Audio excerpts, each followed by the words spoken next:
Hello, everybody, and welcome to this week's gaming podcast. We're going to do a little bit different this week with the passing of Satoru Iwata. Typically, I'd like to start this week with a little introduction for the guests for this week. But I'd like to basically for the grandfather of gaming, I'd like to go ahead and just have a quick moment of silence for the passing of him and. So if everybody could just be quiet for just a few minutes, that'd be great.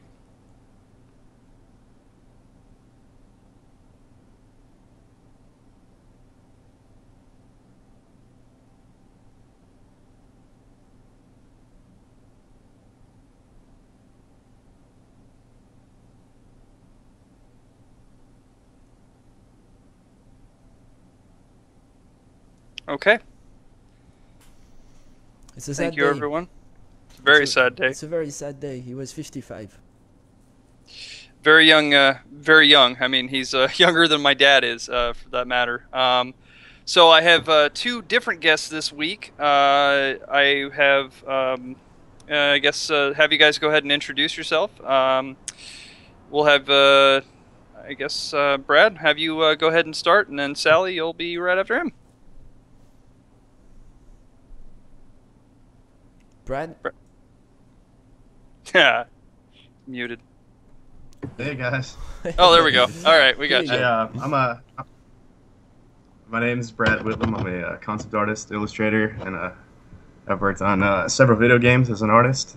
I am here, I bet, through Fred to join the OP Noobs crew and kind of share my craft and hopefully start streaming for the website and sharing my knowledge and maybe making some fan art and giving some tutorials for other aspiring artists out there. Well, we're excited to have you. I'm a huge gamer. Sure, man. Thanks for having me. Thanks for teaming up, Brad. Brad is an amazing artist. If you can link actually on the channel, your website. You're a fantastic artist, Brad, and I've checked out your stuff, and the moment I saw it, I was amazed. Can you tell us how you got started? Sure. This is a funny story. I guess I started drawing in middle school. I had some really strict parents and made some bad grades, so they would make me stay in my room and ground me to my room if I didn't get my grades up with just like paper and pencils and like an FM radio. And so I just started drawing every day, and it carried over into school, and then I ended up going to Art Institute of Dallas to learn animation art and design. Nice. I really wanted to be a concept artist or 3D modeler. I was obsessed with games, RPGs, and shooters and everything. And so I learned to model and paint. I use Photoshop primarily. Oh, go ahead, Fred. No, I was just wondering, are you into game development as well? Yeah, I've actually worked on several games as a concept artist. I've worked on the titles Primal Carnage for PC. It was like a human dinosaur shooter arena type game. And I also worked on a game called Lichdom Battle Mage and several other games as an artist. I hear that. I met a lot of cool people. I traveled around the country. You travel around the country, because you're on a consulting basis, right? Like you work on your own, you're self-employed. The joys of that. Yeah. Right now, I'm a freelance artist. I do commission artwork. I'm working on like a lot of T-shirt design right now. Not so much game design. I'm working on my own game on the side. I'm doing T-shirts, album covers, posters, you name it, for a lot of musical acts and stuff like that. I'm also working on two video games which are still in the production phase, doing all the 3D modeling myself, and hopefully I'll get to pass over that artwork to some programmers pretty soon. See what happens. And right now, from what I'm getting, you're pretty hooked on Heroes of the Storm. Oh yeah, I'm really into that game right now. I love that game. I think I was getting kind of burnt out on the MOBA genre for a while. I played League of Legends for a very long time. Kind of got burnt out on it. I'm not too good at that game though. I suck. I got Heroes of the Storm, and I've just been enveloped in it. I think they got everything right on it. I play a lot. I play competitively. I got to rank 1 a couple months ago, and I've been sitting there having it's a great time. Games are short. Here's the I play thing. lots of other games too. I play lots of Steam games. Here's the thing for me with MOBAs. I know we've got a lot to cover, Sam, but I kind of want to touch on it because I myself started with Heroes, never really got into MOBAs in the first place. I've always been kind of more of a MMORPG type of guy. I like my occasional FPS in campaign mode, never multiplayer, just because I don't have the reflex and the pulse to beat the 15 and the 16 years old. I'm twice that age, and it's just I'm slowing down, man, heavily. So. And then it's actually Heroes that pulled me into the mobile genre, but very lightly. And I do have to say I enjoy the pace. I enjoy the rhythm. And it's out of playing Heroes that one of our guys at OPN, actually our web developer, said, hey, come and jump and play some League with me. So I'm actually one of the few who experienced League of Legends after he experienced Heroes. And that kind of made for an interesting mix of impressions because... I don't know I don't know where to situate myself right now. On one end, you've got the Heroes thing, which feels much more like 2015. Like you're playing the game and it's fast. You're all constantly involved in those big battles, those brawlers, like they say. It's an actual brawler. And then you move on to League, and to speak in League's favor. Yeah, it's a much slower pace. It feels more like a game from the 90s that. Than in comparison to Heroes, and at the same time I don't claim to be the voice of truth here because my experience with both games is very shallow, but at the same time I feel there's more depth in League of Legends. It's a game that has more of a learning curve, but it feels more situational to me. I can see why the big hardcore die-hard MOBAs would kind of look at and kind of look at Heroes of the Storm like the formula for very casual MOBA players. Any reaction on that? That's Sam, that's kind of the consensus. Yeah, it's a consensus. Sam, I know you're a Dota fan, a heavy Dota fan, so I'm wondering what's your opinion on that. I mean, that's the thing is that I started with Dota 1 back when it was a Warcraft 3 mod, and so I've always just played Dota. So when Dota 2 came out, it was just a natural move because I already knew the game.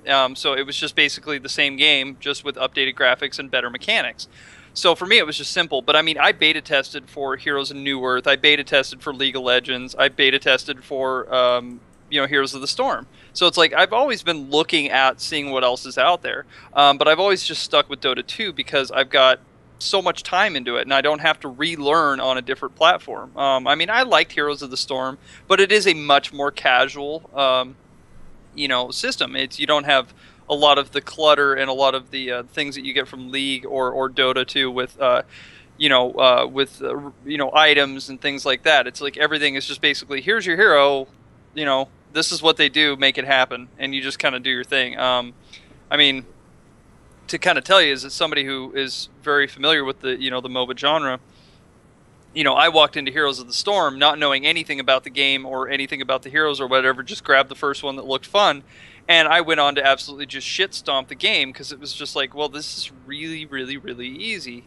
So I mean, it's a much more casual thing. I got bored of it, so I don't play it myself. But I mean, once again, I've got over 3,000 hours of in Dota 2. Just on my Steam alone, and then I probably have well over 10,000 hours on on Dota 1. I mean, I played that game for Wow. God, like 10 years. So yeah, so for me, like I said, it was just I didn't really feel the need to relearn something. Sally, you have an opinion on that? You play MOBAs at all? I played LOL a whole lot. The first time I ever played a MOBA, it was Dota 2, and I told everybody that I was a noob, and the only person that was able to talk kept bitching at me the entire time, just telling me that I was doing horrible, and I told them I know I'm doing horrible. I hate that. So I never played Dota 2 again until after League of Legends, and I'm stuck on the fact that you can't lock your screen like on League. I've never played Heroes, but I played World of Warcraft, and I was kind of intrigued by the fact that I could play, like, orcs or whatever. I don't know, whoever I can play from World of Warcraft. But other than that, I don't know. I played Smite too. Isn't that kind of MOBA-y? That's on the Oh, yeah. rise. That's on the move. Yeah, Smite is good. I will say that. I have played quite a bit of Smite. I do enjoy it. I like being Thanatos. We actually got the chance to talk very early on as we were just getting set up with OPN. We got the chance to speak to Riot. And these guys, no wait, Smite. Who's the guys behind Smite? Yeah, it's Riot, no? No, Riot is lead. Yeah, no, it's God, the name escapes. Hi-Res? Hi-Res, yeah, Hi-Res Studios. Yes. We actually got a chance to speak to the folks at Hi-Res, and it's a small studio, man. Like, they're in the United States, they're just getting started. On the esports scene, they're nothing in comparison to League or Dota.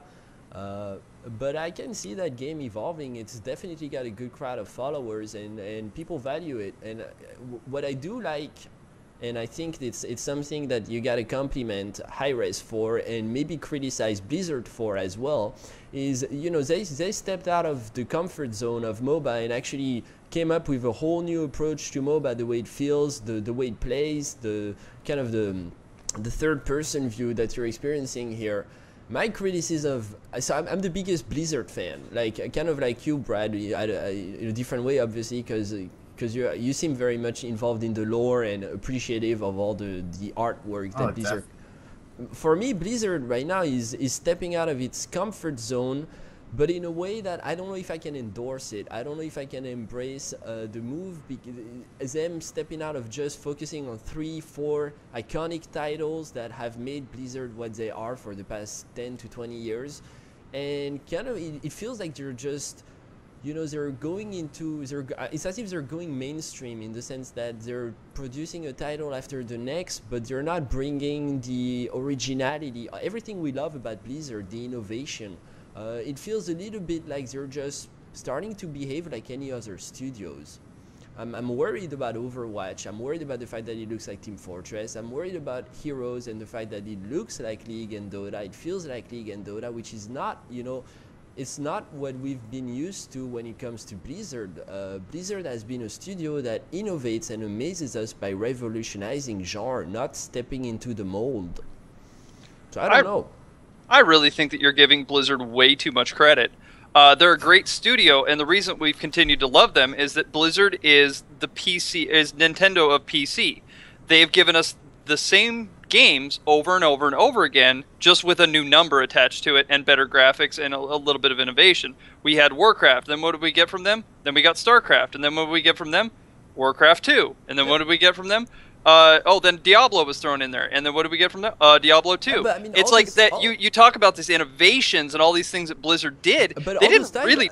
All those titles you just mentioned are titles that have innovated and defined genres for decades to come. I mean, StarCraft 2 actually stole the esports scene from the first-person shooters and made it something else, something that today has allowed the esports scene to grow and evolve. Diablo has defined the hack and slash style. World of Warcraft has for 10 years survived, defined the MMOs as we love them, and still no one has been able to successfully beat that game. 10 years later, you got games that come out that say this is the next big thing. People try it out, pull out, and buy the next expansion. So I don't know if I'd agree. I think I think Blizzard is the innovator here, but I don't know that they will continue to be so with their new format. I mean, in 1 year, and you got to give them props for the big success that Hearthstone is, especially when everybody said it was going to be Magic the Gathering for kiddies. It's not. People love Hearthstone. It's a tremendous success. I forget how many people played, but I think it's like 20, I don't know. I don't want to give a number, but it's 10-20 million people. It's really up there. Yeah, it definitely seems like Blizzard is making smaller. I feel like their teams are smaller and they're making smaller games now. But I don't necessarily think that's a bad thing. Sam, are you you play Dota, so you probably like Valve games. I like all the games. Love Blizzard games and stuff. But it seems like their focus is on smaller titles that you could just play more casually, but they're still awesome games. I love them. Oh, I mean, don't get me wrong. I mean, I grew up playing Blizzard games. I grew up playing StarCraft and Diablo and all those stuff. So it's like I love them. I have Diablo 3 on my computer currently installed. It's like don't get me wrong. I love Blizzard, but I just think that saying that they're the most innovative studio out there. I just think that they're one of the few studios that have consistently put out a high quality product. So people have been happy with their product all along, and they've always had a lot of replayability with their product, and and so people have always just stuck with them because it's like, oh, Blizzard, they're going to make something good. So it's like they've never disappointed or done anything to alienate their fan base, whereas a lot of other studios have done that. So I don't think that they're this big, great, crazy, innovative studio that they've done. They just know how to market themselves and their products properly, and they know how to constantly and consistently put out a good product that keeps people coming back. I mean, I could talk about this all night. I really could. Because Blizzard right now is a big interrogation mark for me, and it's something that worries me. There's also, somebody said in the chat room that they have a massive amount of devs and designers that just they throw money at. And it's true, you look at World of Warcraft and you think, okay, so on average 7 to 9 million players based on when the expansion comes out, people pull out, people come back in, etc. But at the end of the day, that's a strong base of followers who give them $7 million times $13.99 or whatever the cost of subscription is a month. So every month they bring in, just with one game that's 10 years old, pretty much the amount of money it costs to make a big Hollywood blockbuster on the summer. And yet, with all that money, I find that the level of production and the production rate is super low. I mean, you still think of Blizzard as a small studio in Irvine, California, which is somewhat ludicrous to me. I mean, this is a studio that brings over $1 billion a year just with one game, and around that, there's all the successful other products. So I kind of have to agree with the person on chat, Tamahawks, that there is some, I don't want to say corporate greed, because I know they're tied to Activision, and I don't know the backstories. I don't have insight on the financial trades between the publishers and the developers, quote unquote, because Blizzard really can't be thought of as a developer, and it's just more of a big, massive gaming machine nowadays. But I kind of have to agree with that criticism. Where's the money? Where's the money? Move on, Sam. I'm done. I'm done ranting. I'm sorry. All right. I didn't mean to rant. No, it's fine. Like I said, this was I knew this week was going to be a little more freeform. I just didn't realize we were going to go that freeform with it. So on to the talking points and news for this week. Of course, the obvious one is like I said at the beginning of the podcast, Satoru Iwata of the Nintendo fame has passed. He is considered by many to be the grandfather of gaming, in the sense that he has brought us many of our iconic titles, including bringing us the original Nintendo Entertainment System, which many of us gamers have started with. Unless you're a rich kid who was able to afford a Commodore 64, many of us now, PC gamers now, have started with Super Mario Brothers and Legends of Zelda and all those great games that were brought by this wonderful man. So I wanted to take a moment to change gears off of PC gaming, which is what we typically stick with, and have each person kind of take a moment to talk about, their first real experience with gaming, and what was the title that got them hooked, and what was their favorite Nintendo title to come out of maybe the Nintendo or the Super Nintendo for that matter. Sally, you've been quiet this whole time. Let's start with you. I was gonna suggest the same. Oh my god. Well, when I was, 8 years old, I asked my dad for an Nintendo because I had no idea there was a and I told him that's what I wanted. It took him forever to figure out what that was even, and I was excited because I didn't realize that it would come with Duck Hunter and all this other good stuff and the running thing. It was awesome. I think that was probably one of the best Christmases I could possibly wake up to see on my television, my grandmother's television. I know, it's endearing, right? And yes, I got addicted, and I got my dad addicted, and it was great. It was the best. It was the best year, I think, for video game world. How old were you, Sadie, when that came out? I don't know how old I was when it came out, but I know I was 8 when I got it, 8 or 7. And I think it was kind of a treasure for me because my mom had died 2 years before. This was a way for me to connect to my dad, I guess. Nice. But of course, that's fun. But that's about it. Yeah, Super Mario Brothers. I loved Peach Castle. Princess Peach. Yeah, so I'm always Mary Jane McPeach for the Princess Peach.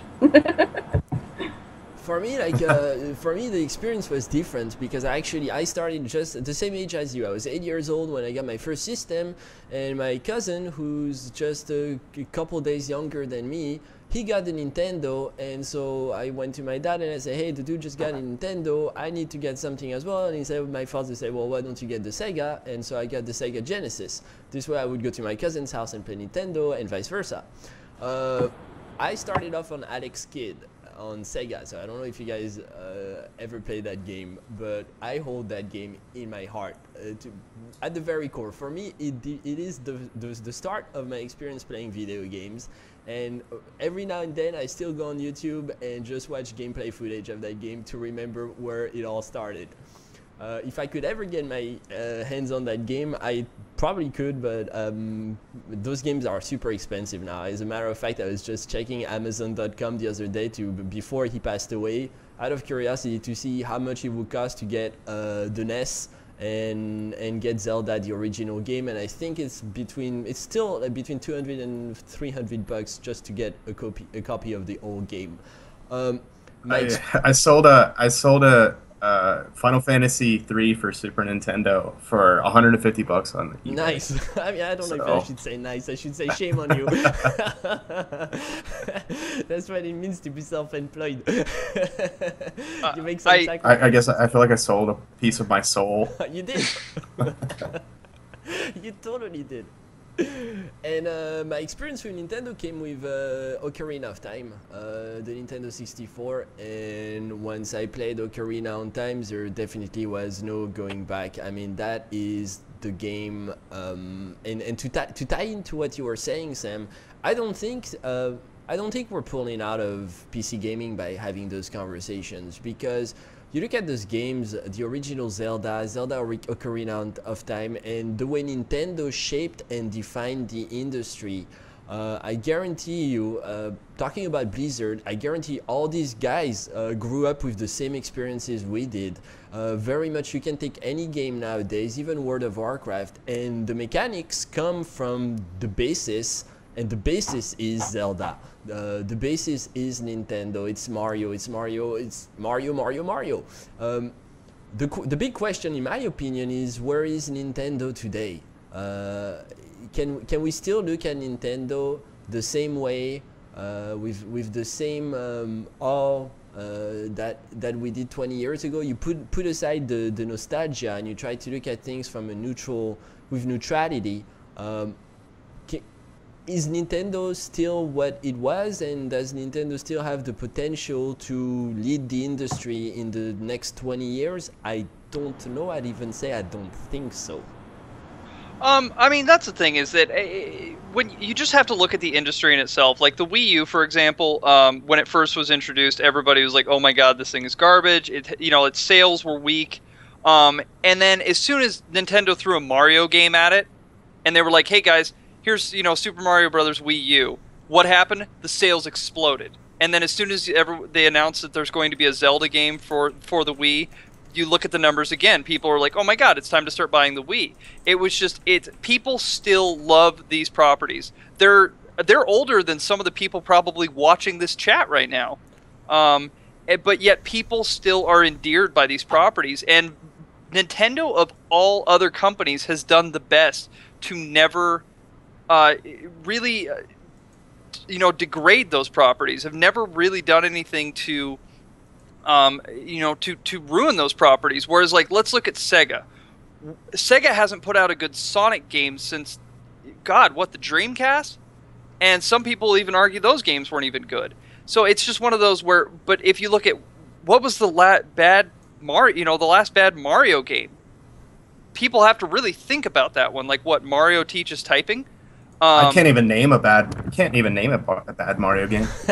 Exactly my point. So Nintendo has always done well about keeping that happy feel to their products and their good stuff. And I think that they're switching and they're changing up a little bit. But what I like about Nintendo is that while PlayStation or Sony and Microsoft are always going for the bigger, the more explosive, the better graphics, the newer technology and all this stuff, you have Nintendo that are like, look, our games aren't going to match up graphically, but they're still going to be higher quality games when it comes to the narrative and the actual gameplay and everything else. Well, your Assassin's Creeds are shipping left and right with bugs up the wazoo that they keep having to hotfix and things like that. And your Call of Duties are being, hoard out about every 6 months now there's a new Call of Duty. Nintendo takes their time and they sit and they produce a high quality game when they attach their name to it. Yeah, there's a lot of garbage and there's a lot of bloatware on the Wii and the Wii U. But when Nintendo actually has their name stamped on something, you're getting a good, solid product. You know you're going to get a game that you're going to sit and enjoy. I have a lot of comments to say, but I don't want to monopolize the conversation because I totally disagree with you. But Brad, Sally, please, let not me suffocate the room here. I think Nintendo is just taking a different. They've taken a different route where you have Sony and Microsoft competing for these next gen, extremely high res and very skilled artwork games. These like blockbuster titles. You have Nintendo that's like, we don't even want to be part of that race. We're doing our own thing. We want to make fun games. That, like, for me personally, I can't go over to a friend's house and be like, okay, man, let's bust out Gears of War. I'd rather go play Mario Kart with a group of people. I think that Nintendo games are more like fun, like have fun with your friends type of game. I think that's what they're trying to go for too. But I mean, I don't get me wrong. I love console games. I love PlayStation and Xbox, adventure games and stuff like that. But Nintendo, they started it all for me with like Mario and Double Dragon and River City Ransom, and those were Contra. Those are like the best games for me, and that's really what got me into Nintendo. And I'll never ever give up on them. I mean, the Wii U is awesome. If you've played with it, it's extremely fun to play with, and the new Star Fox looks sick. That's just my opinion. Oh yeah, of course. For me, if I can state my opinion, it's I really feel like Nintendo started off by defining genres, bringing games that were going to set trends for decades to come, and then eventually came big competitors, especially PlayStation and Sony, which really stole a large chunk of the market. PC gaming, of course, with Doom and Myst, two games at both ends, opposite ends of the spectrum, but that still like pulled us out of the Nintendo world. When Sega fell with its Dreamcast, completed disaster. And Nintendo refined its message kind of to avoid the Sega tragedy and started targeting. Sure, Brad, like I totally agree with you. It's fun to get with friends and play Mario Kart, grab a beer. I mean, I cannot tell you how many nights I had playing Mario Golf until 6 in the morning with my friends, getting drunk and doing who knows what, which I won't say on Twitch, but years of my life. I mean, thank you, Mario. At the same time, I've got to say, the average gamer nowadays is 32 years old. The average gamer nowadays is also super serious about gaming. It's not a hobby just as your parents or grandparents are going to make it out to be something you're wasting your time and energy on. It's something that reeks of creativity. The indie scene, you look at all the talent. We at OPN are interviewing all these guys on a daily basis. It is not a market for kids. It's a market for adults.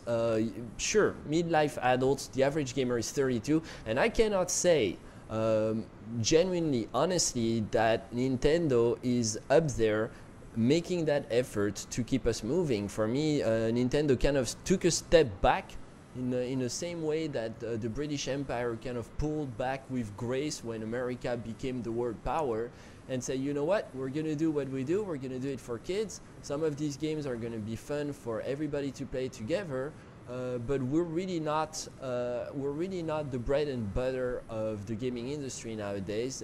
We leave that to Xbox, PlayStation, and PC gaming. That's my position, and I say that not to criticize Nintendo. I say that kind of to frown at him and say, you know, it's a shame. It's a shame because I wish you would have evolved with the 8-year-old that Sadie was, with the 8-year-old that Fred was, and still made games for Fred and Sadie. You know, why are you making games for the next Sadie, the next Fred? Fred and Sadie, the old guys, are still here. Hi, we'd love Nintendo to engage us on games that are more of our age, and they're not. They're not, and I'm only sorry to see. Well, a lot of those people. A lot of those developers who made those early Nintendo games, they've all branched off and they've all started making games for other platforms. They just didn't stay with Nintendo. But don't you think that's partly because of the games that? I mean, it must be because of the strategy that the overall culture that shifted and molded itself over time at Nintendo. Guys left because they wanted to go work for Blizzard. They wanted to go work for Riot. They wanted to go work for the guys who were really moving things at a whole new level. I don't know. It's my opinion. It's left to be desired. I think Nintendo's cooking up something that's going to be really, really, really unique. I don't know what it is, but I just feel that way. So they're doing different things. There's a tomorrow for Nintendo. Yeah, they're definitely not out of this. They're never going to stop making games. This said, the biggest respect to this man, Satoru Iwata, for what he's brought, for what he did. I think it's obviously a tragedy. Thoughts and prayers to loved ones, the family. He'll be missed, and I think that even the PC gaming industry lost a great personality and lost a great visionary. Just it's very, very sad.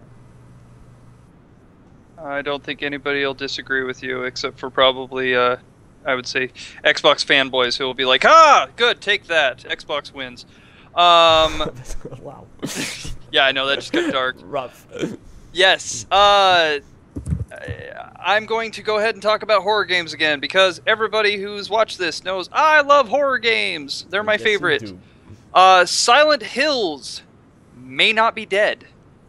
After this game had been consistently, plagued by all kinds of issues, with Konami wanting to no longer make games for consoles and wanting to move to a mobile platform, and getting rid of Hideo Kojima, who was basically the only guy making the money at that point with the Metal Gear Solid franchise and so forth. Konami decided they didn't like money and decided they wanted to get rid of Silent Hills. But after an online petition that was started to get, I think it was 200,000 signatures. Last I looked, yesterday, it was like 20,000 away from hitting that number. The director, the co-director of the game, Guillermo del Toro, and then, of course, the actor and who is going to be the lead character for that, Norman Reedus from the Walking Dead fame, have all put in a statement saying that they would absolutely love to come back and be a part of the project and finish it up. From what we understand is that the project was 80% complete, so it was almost ready to ship. And they were, at that point, just doing basically alpha, beta testings and so forth on the game. In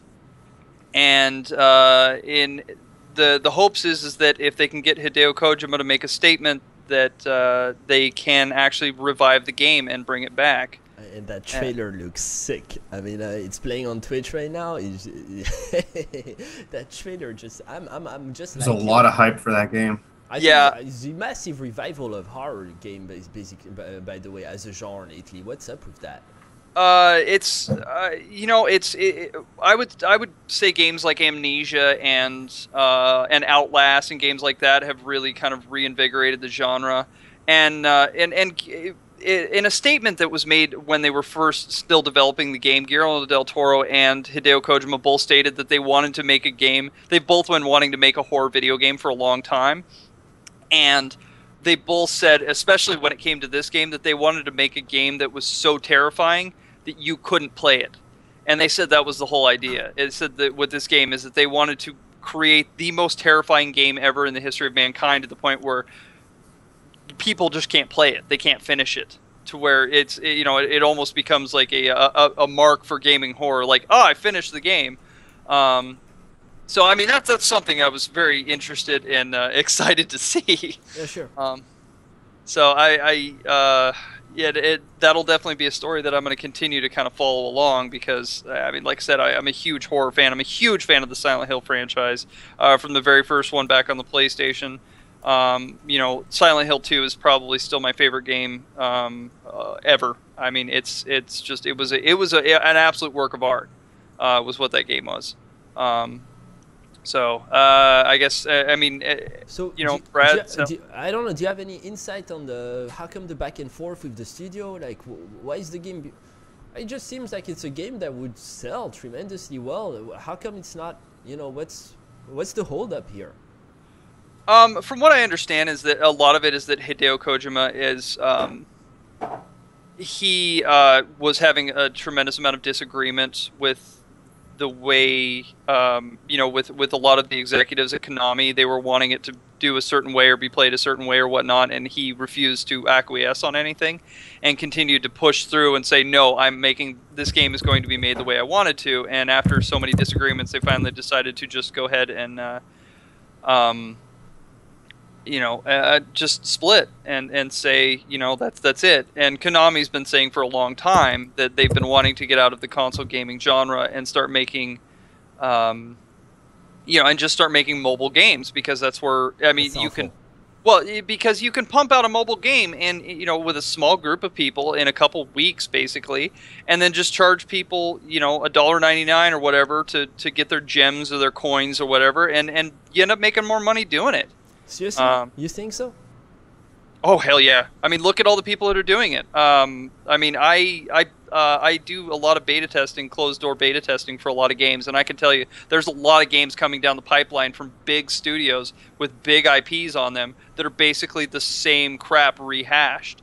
There's some stuff coming down that I can't legally say, but I can tell you that there's some stuff that you're going to go, oh my God, these people are now making a mobile game that's the same thing. It's like, oh, you're going to end up having to buy, your coins or your chests or whatever it is for that game. It's absolutely, I mean, it's garbage, and you're going to start seeing it come out of some seriously strong IPs, because it's where the money's at right now.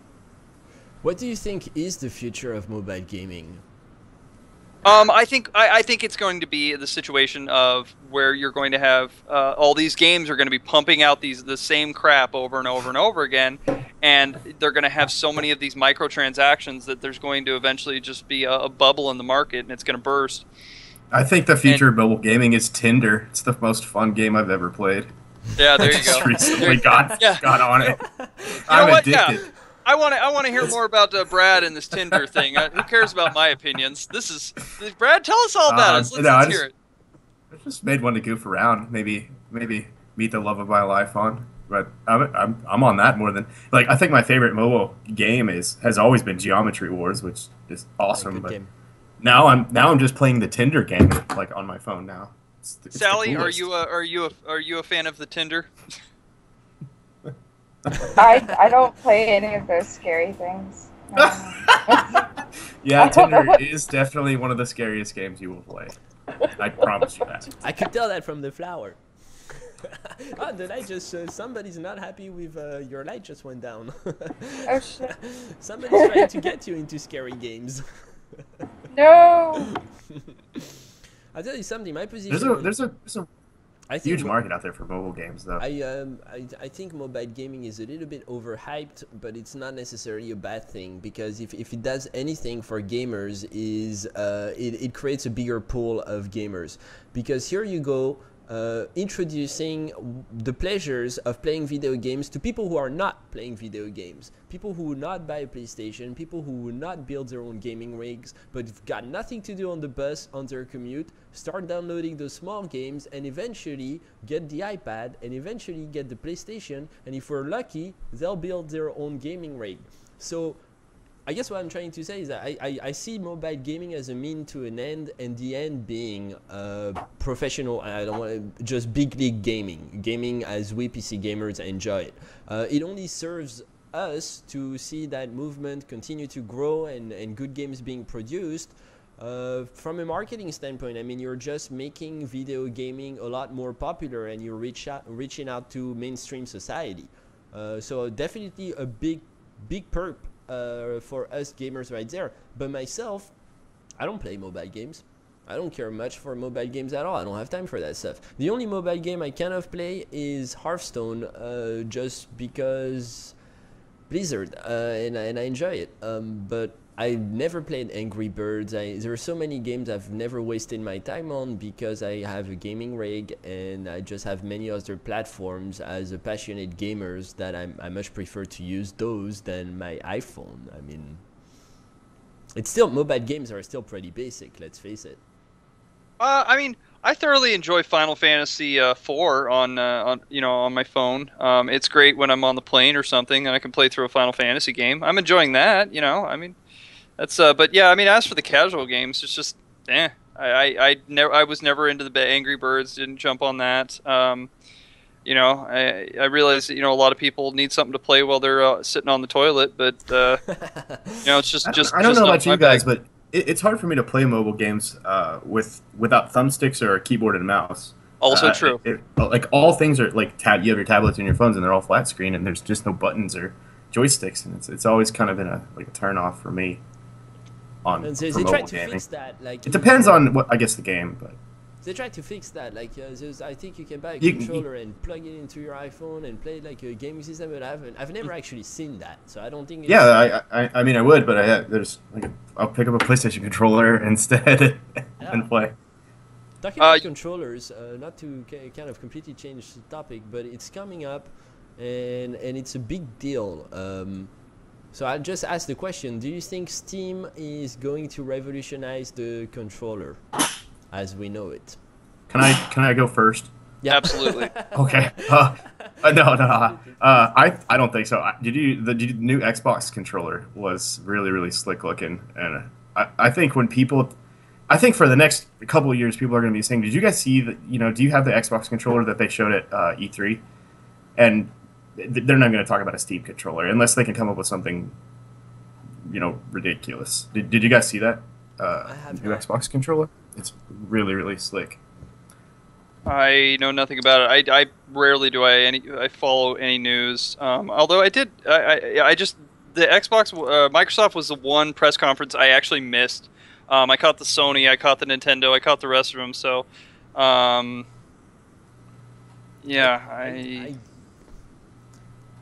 You should check it out when you get a chance. It's really cool. Oh, yeah, it's all right. I mean, it does look a little bit like the Steam controller, a little bit. Yeah, I mean, it's got a lot of buttons. There's no doubt about it. But it's one of those things where I will take a mouse and keyboard any day. It's just I mean, sure, certain games. I mean, if your couch, I guess what PC Master Race. Yeah, but. So everybody's talking about virtual reality, right? And virtual reality is going to be the next thing. It's going to change the way we appreciate games, we play games. In my opinion, which is probably wrong, like most of the things I say are, is that virtual reality is going to be a flop.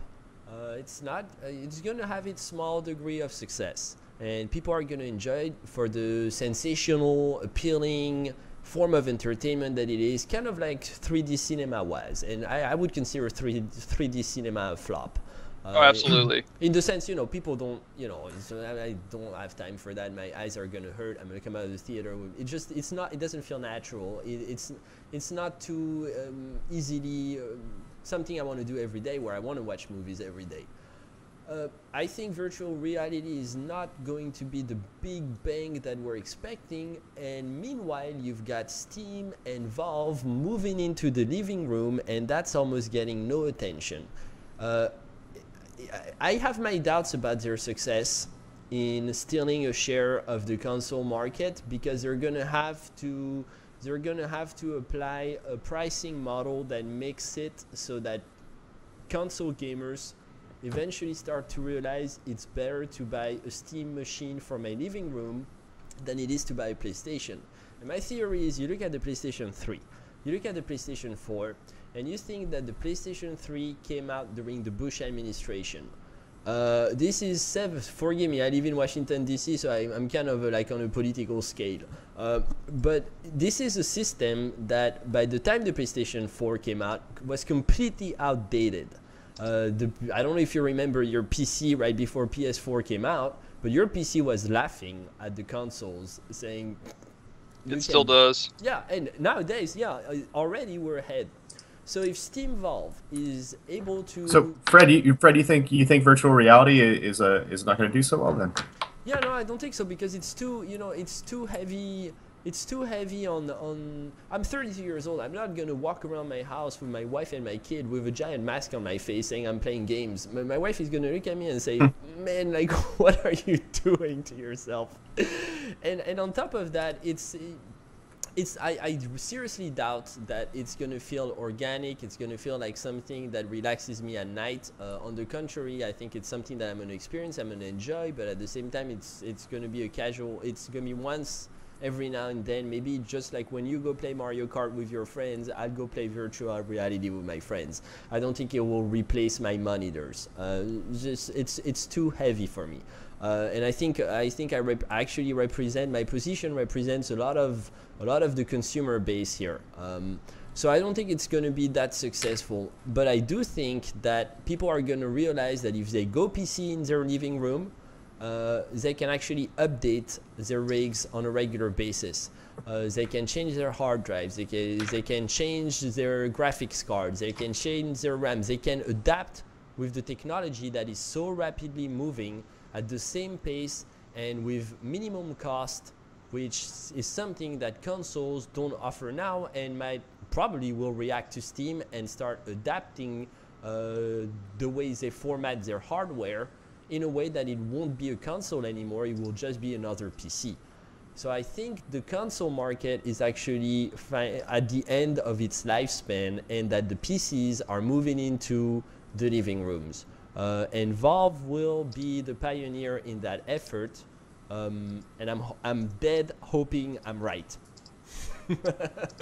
Hey Fred, it appears that Sally has something that has come up, so I would like to just go ahead and excuse her from the call. Sally, and I just wanted to say thank you for coming in. Sorry we didn't have more time to chat with you. It's not that easy because the webcams are locked in, so if it's gonna throw everything off. So Sally, I don't know if it's possible to keep the webcam on and just shut it off when the show is over, or we might just. Can you just put up a picture of a cat or something? Yeah, because well, I guess that it's not ideal, but it works. Post-editing, guys, post-editing. Yeah, there you go. Yeah. Just put up a picture of a cat, or put up that picture of a Satoru Iwata. So you think that virtual reality is not going to go too far? I think that it's I got to try the Oculus Rift in 2012. I think it was 2012. We were kind of doing some development for it. And it is interesting. I don't think it's going to flop, though. No, I mean, virtual reality has been around in a very niche way since I remember when I was 6 years old at a Six Flags with a virtual reality mask on and doing some sort of laser tag game. But I do think that the games and the experiences are what will make virtual reality good. I don't think that we've seen enough good ones yet, but in my opinion. But who knows where it'll go? Maybe we'll get a cool contact lens we can put in our eye one day and. Some Matrix thing. Yeah, we just plug in the back of our skull. I mean, what I'm super excited about once again is virtual reality horror games, because I want to play something where I'm going to literally shit myself. Just because then I can put that little thing on Facebook. I poop myself playing such and such game. The horror genre will do well in VR. Yeah, I mean, I think like anything, it's going to have its ups and downs. But there's a lot of guys like me. Like I'm 30. I don't have kids. I don't have a wife. So it's like I'm going to want to spend my money on virtual reality and toys and crap like that. I'm always upgrading my computers and things and doing stuff because I can afford to. So it's like for guys like me, I'm gonna buy them. I'm gonna have the newest cool crap because I want to, because it'll be fun. So I don't think it's gonna be a complete flop. I think that it's going to have a hard time maybe finding its niche in the market at first. but there's a lot of people that are really excited about it. And the other day, Samsung as a company announced that they're working on 11K display screen. So yeah, and they're doing that specifically for the purpose of virtual reality, because they've showed it at an 11K resolution. Things are so the pixels are so tight and everything is so clean that things naturally, even on a 2D screen, will appear 3D. And so they're doing this with the assumption that they can take this and start putting this in a 3D application. And to where you're going to really have where the games and stuff look cool now, it's just going to look even that much better. And this is something. Can you imagine how big and how expensive a video card that can power at 11K resolution must be? I don't want to know. Yeah, but I mean, for right now it will be, but I mean, 10 years down the road, it'll be no big deal. With the way that technology is advancing and moving along. I mean, we talk about it now, and it's like, I mean, my God, you need two freaking Titans, if you want to get a 4K resolution, running on a system properly. But 10 years from now, we're going to look back on 4K and we're going to go, 4K, that's terrible. We're just like we look at DVD now and we're like, oh my God, this is what DVDs look like, because of Blu-ray and 4K and all the rest of the stuff. DVDs still look good to me, though. Yeah, and Big Hoss in the chat mentioned that SSDs are still overpriced, and so true. And the thing is, though, is that the cameras that I use, in my production studio, all use solid-state drives. So I've seen the price of things go from where I needed a 512 solid-state drive was $1,500 to $2,000 depending on the speed of the drive. Now I can get a 512 solid-state drive for like $200 if I want. So I mean, stuff is coming way down in price, just as things do. I mean, solid states are maybe overpriced, depending on what your budget is. But memory is so cheap compared to what it used to be. PC gaming is still a super expensive habit. I mean, if you're going to do it well, let's face it, like a $1,200 to $1,500 rig, it's gonna give you mid-range quality, and that's it's a huge chunk of money for most people. I mean, I upgrade my personal PC and my studio stuff probably every year to every 2 years. So I mean, I understand. I mean, the laptop that I'm working on right now is an Asus gaming laptop, and that set me back $1,600, and I had bought an $1,800 Asus gaming laptop like 2.5 years before this one.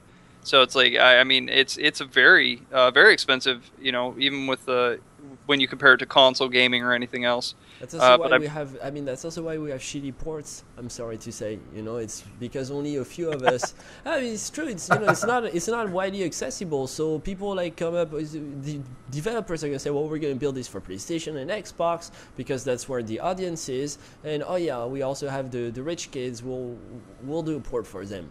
It's kind of the approach I feel. That's why I'm excited. That's why I'm hoping I'm right about Valve moving into the living room and changing for them to succeed. Which I hope there's conversations in those back rooms between CEOs and executives. How do we reform the pricing model of PC gaming as a hobby? And knowing Valve, I have doubts that they're actually going to do that. I learned last week, I think, I didn't know that out of every game you buy on Steam, and probably most people know that, Valve takes a 30% cut. Yep.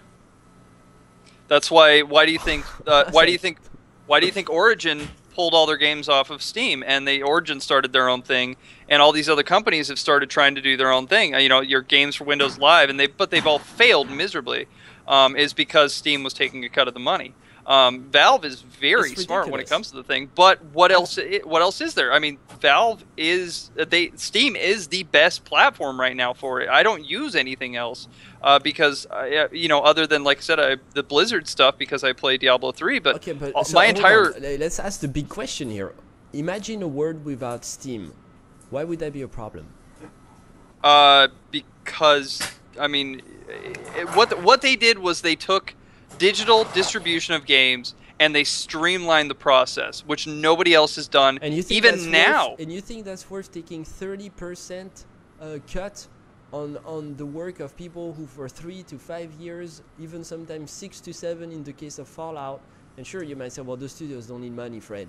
But still, I feel like just to take the game and put it on a software and then just streamline the updates through it to take a 30% cut, considering there's 10 to 20 games coming out weekly, it's exaggerated. I mean, it's come on, 30% cut. That sounds 30% is a pretty large amount. But the amount of exposure you get for putting a game on Steam for the developer, I mean, they can't market that by themselves. When you go up on Steam, you get a million eyes on you. But I feel like they made it necessary when really it wasn't. It's just brilliant marketing.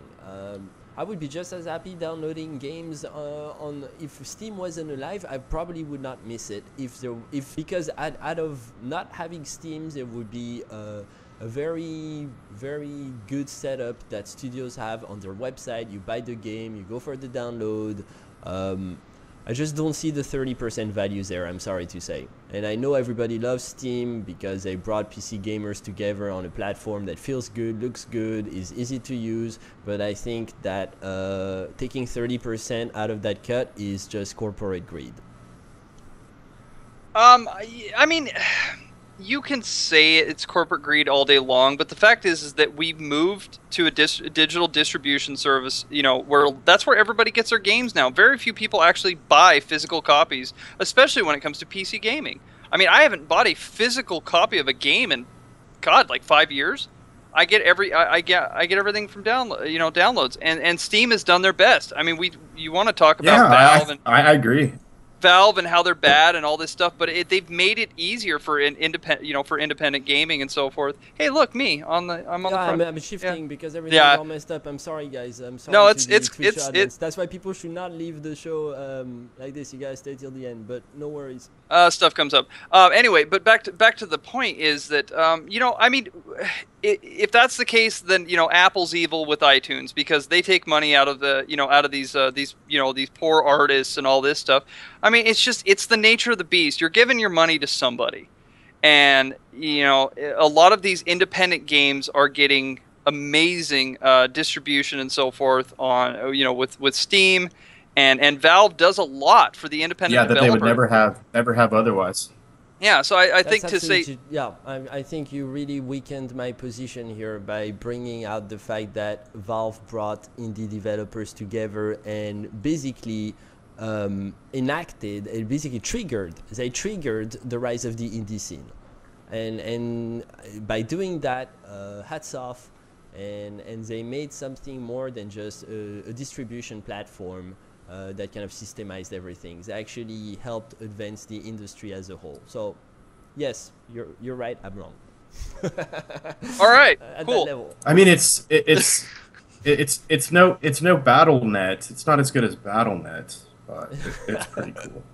Hey, I mean, I played so much Warcraft 3, man. I loved BattleNet, even though it was buggy and it had latency problems up the wazoo. But man, Warcraft 3 BattleNet, oh god, dude, the amount of hours that were played on the regular games, the custom games, everything. I mean, that's why I was excited when when Dota 2 started offering with the Reborn client that you can start playing custom games. I mean, that just got me all kinds of excited, just because I'm seeing a lot of these old games that I spent hours and hours and hours on come back. So yeah, I'm pretty super excited about some of this stuff. Okay, let's actually get back to some of the talking points I had, which I didn't really have much. I mean, it's been I came totally unprepared. Yeah, well, I mean, it's been a slow week for PC gaming. I mean, the big news, other than obviously Mr. Iwata dying, is of course the massive DDoS attack at Daybreak Games. Of course, Daybreak, does the oh my God, brain fart. Somebody help me out here. I'm not sure. They're the guys, PlanetSide 2, and there we go. It started coming out. PlanetSide 2, H1Z1, so, these guys. So they had a massive DDoS attack that was claimed, by a hacking group for no other reason than they got upset, and they just decided, you know what, let's screw with these guys.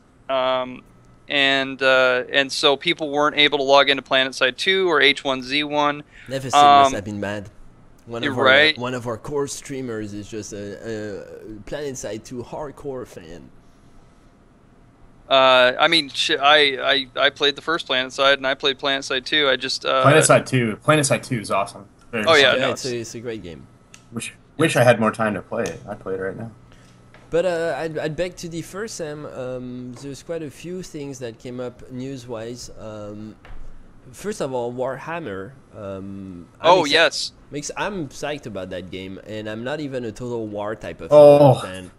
But I feel like they could. You're gonna send me down a downward spiral of Warhammer fanboyism. I mean, I've never even played Warhammer. I'll try not to.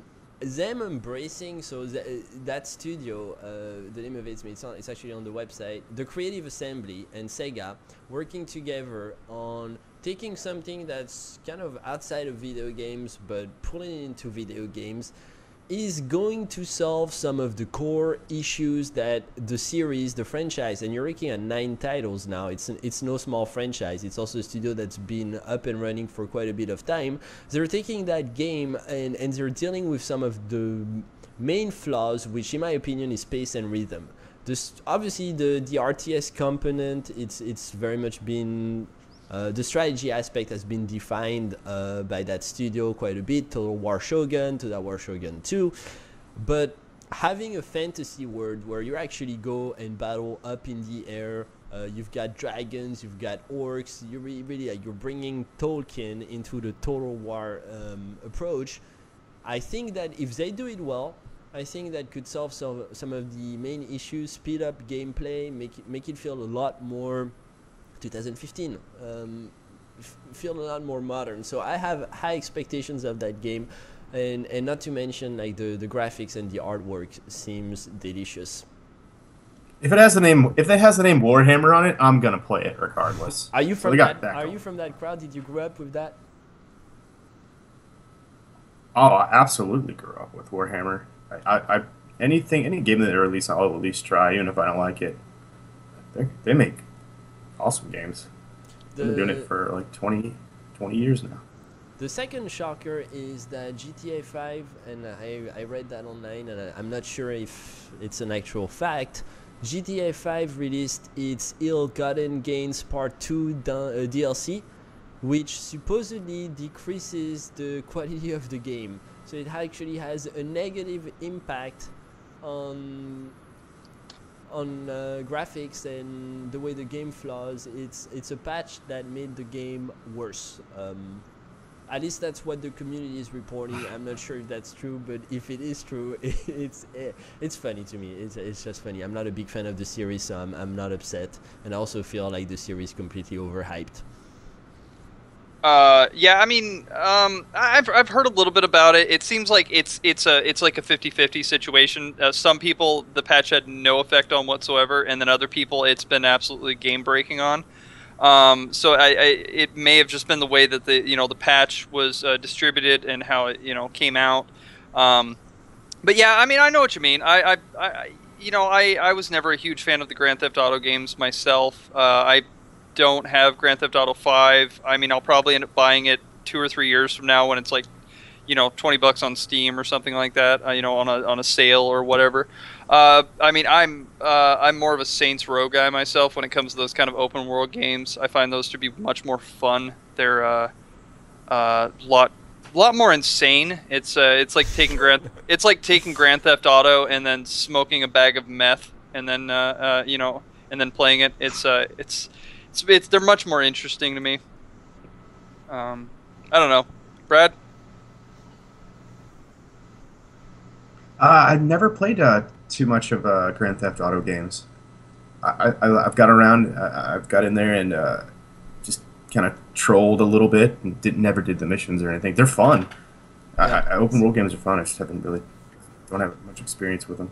Same for me. Or with Grand Theft Auto. I'm just always shocked when you see gaming sites like IGN give it a straight 10 out of 10. For me, it's always So yeah, like how is that possible to me? Like it's 10 out of 10, man. Like That money, Yeah, I was gonna say there's certain things that involved. money though. it's shocking, no? That aren't you shocked by that? Like a 10 out of 10, and you slap that score onto your front page. Without... Stopped looking at IGN. Yeah, oh, fair enough. Stopped looking at IGN when they stopped making magazines in 1996. Man, I'm old. Oh man, I didn't even think about that. God, yeah, that makes me feel old.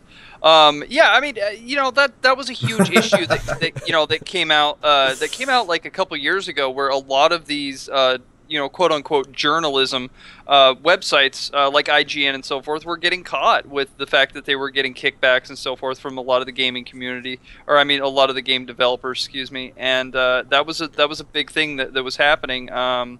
A couple years back, and its since has kind of quieted back down and been kind of silent. But that was a big thing that came to light, not too long ago. That a lot of these developers were getting money from studios to say a certain thing about reviews and so forth, and a lot of the good journalists and so forth were coming out and saying like, look, I got a free copy of the game to review it, but I didn't get anything for free from these guys, or I bought a copy of the game, and so people were, a little more transparency. But, that's always going to happen, where a lot of these big people that, a lot of people listen to and read and so forth are going to have, That's media. Yeah, exactly. Yeah. I mean, that's what the media is at this point. But yeah, no, I mean, it does always amaze me when certain games come out and they're 10 out of 10 or freaking 11 out of 10. This game's amazing. It's going to revolutionize the world. And then you play it and you're like, wow, this is garbage. That's... On that note, actually, by the way, I'd like to say that... Can I ask you guys something? Yeah. What games would you give... Oh, I'm sorry, Fred. I have a little bit of delay please, here. please go ahead. What game would I give what? Oh, I was going to ask you. So, if IGN gives a game 10 out of 10, what do you think is a 10 out of 10 game for you? Like 10 out of 10 for me is a perfect game. I don't think I would give I would never give it more than 10 games that I've ever played a 10. I don't think I would ever give it 10 like out a of 10. For me, flawless rating. it's not realistic. There's always room for improvement. I beg to differ. One of the few games that I will legitimately give a 10 out of 10 to, that I loved the game. I loved the way. Hill. Well, no, I mean Silent Hill 2 I did enjoy, but I'm saying a PC game that has come out recently, because I mean Silent Hill 2 was back in what, 2001, 2002, would have to be probably Spec Ops: The Line. Love that game. It looks good, it plays well, and has probably one of the greatest narratives to come out of the third-person shooter genre, I should say, because it's over the shoulder aiming. That game, I would say, I would legitimately give that a 10 out of 10 for, because that game was just amazing. It's one of the best narratives in the shooter genre out there. That game, if you haven't played it, check it out. Buy it on Steam, buy it for console, whatever you can do. Get your hands on the game and play through it. It's an amazing game. I would argue that in a way it's kind of like art. You don't know it's art until it's past the test of time. So there are games that are a 10. Doom would be a 10. I'd say World of Warcraft would be a 10 for... maybe not World of Warcraft. EverQuest would be a 10 for creating that genre, establishing that genre. It's all the games who missed would be a 10. It's the games that after a decade, 20 years, there's been hundreds of games that have been built off of that model. Those games are a 10. The problem is that when they come out, you don't know that's what they're going to become. We didn't know when Doom came out that it would influence FPS for the next 20 years. We had no idea. We knew it was great, we knew it was fun, but at the time you were probably giving it an 8 and a half. So I don't think you can give a 10 because you don't know. You don't know that those games are going to influence the gaming industry the way some do. And I just to correct you here, Ultima Online actually really was kind of the one that created the industry over EverQuest, and it's still being played today. There's still active servers going on, so it still actually is a very popular game, even though it was created back in 1996, I believe it was when it launched. So I just because a lot of people go EverQuest, but I was a huge Ultima. I'm Huge sorry. Ultima Online I know. guy. I feel the need to correct you there. Sorry. No, I think you're right. I think you're right. I've done that. Thank you, Sam. Yeah, I do what I can. Do what I can. I feel like on that note, we did a lot of ranting this week, and not a lot of real focused conversation, but that's okay. It's each one's a little different. Last week we heard more of Rec, really saying his piece on a lot of stuff. So, but I just want to go ahead and thank Brad for coming on for the first week. And welcome to the OP Noobs group. We'll be glad to see what work we can get out of you. Of course, Sally was great. She will be missed. And of course, Fred, thank you for coming on and helping us do this. And thanks for everybody watching this week. And we will be seeing you same time, same bat channel next week. Sounds great. Thanks a lot for having me, Sam. Sorry for ranting. I tend Cool. to do that. Nah, we all do. It's cool. Have a great one, guys. Yep. Take care. Thank you.